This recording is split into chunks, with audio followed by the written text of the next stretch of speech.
দেখো বন্ধুরা, আজ বাজার থেকে কি এনেছি। এটা হচ্ছে শামুক। তোমরা হয়তো অনেকেই চেনো। তো আজকে শামুক রান্না করব। কিভাবে করব চলো দেখে নিই। আমি দেখাচ্ছি, তোমরা দেখে নাও, ঠিক আছে। প্রথমেই এই কালোগুলো কেটে কেটে আমি বাদ দিয়ে দেবো, ঠিক আছে। পরিষ্কার করে নিতে হবে। এই দেখো, কালোগুলো কেটে বাদ দিয়ে দিচ্ছি। হয়ে গেছে, ধুয়ে পরিষ্কার করে নিয়েছি। কেমনভাবে পরিষ্কার করেছি ঠিক এইভাবেই আমি কড়ার মধ্যে অল্প জল বসিয়ে দিয়েছিলাম। জলটা ফুটে এসছে। এবারে শামুকগুলো ঢেলে দেবো, দিয়ে বেশ কিছুক্ষণ চাপা দেবো, কিন্তু তার আগে অল্প লবণ দিয়ে দেবো।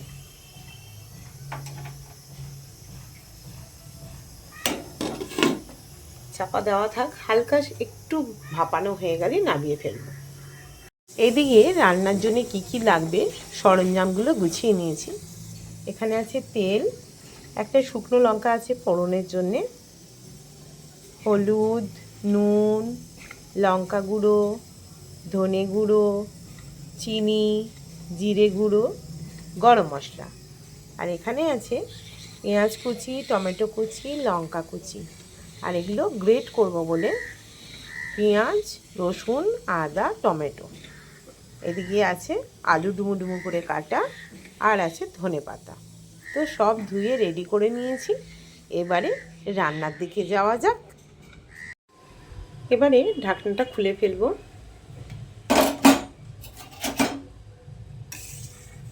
হ্যাঁ, ভাপানো হয়ে গেছে প্রায়। নাবিয়ে নেব, নাবিয়ে জলটা ছেঁকে নেব।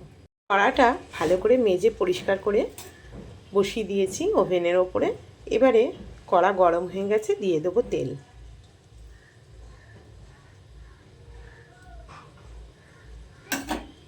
তেলটাও সঙ্গে সঙ্গে গরম হয়ে গেছে। দিয়ে দেবো শুকনো লঙ্কাটা।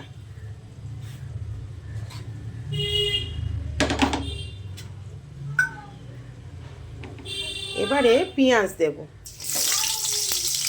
পেঁয়াজের কালারটা চেঞ্জ হয়ে গেছে, দিয়ে দেবো আলুগুলো।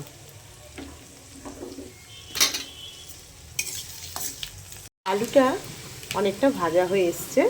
এবারে দেব টমেটো আর কুচিয়ে রাখা কাঁচা লঙ্কা।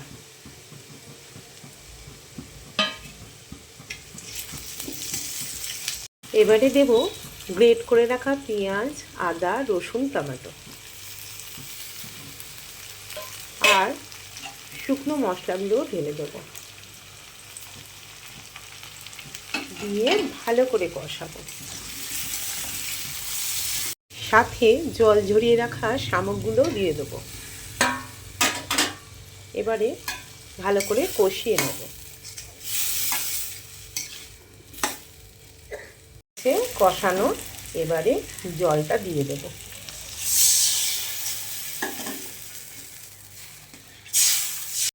চাপা দেওয়া থাক বেশ খানিকক্ষণ। দেখবো এবারে ঢাকনাটা খুলে।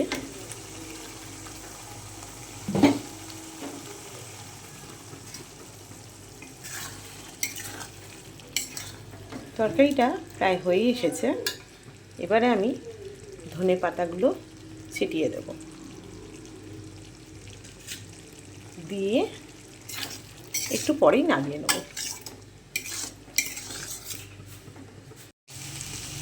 তরকারি পুরো রেডি, এবার নামিয়ে ফেলবো। শামুকের তরকারির ফাইনাল লুকটা দেখো কেমন লাগে তোমাদের, অবশ্যই বলো কিন্তু। তো বন্ধুরা, আমি একটু টেস্ট করে দেখলাম, আমার তো দারুণ লেগেছে। তো আমার রান্নাটা তোমাদের কার কেমন লাগলো অবশ্যই একটু কমেন্ট করে জানিও। আজকের মতো এখানেই ভিডিও শেষ করলাম।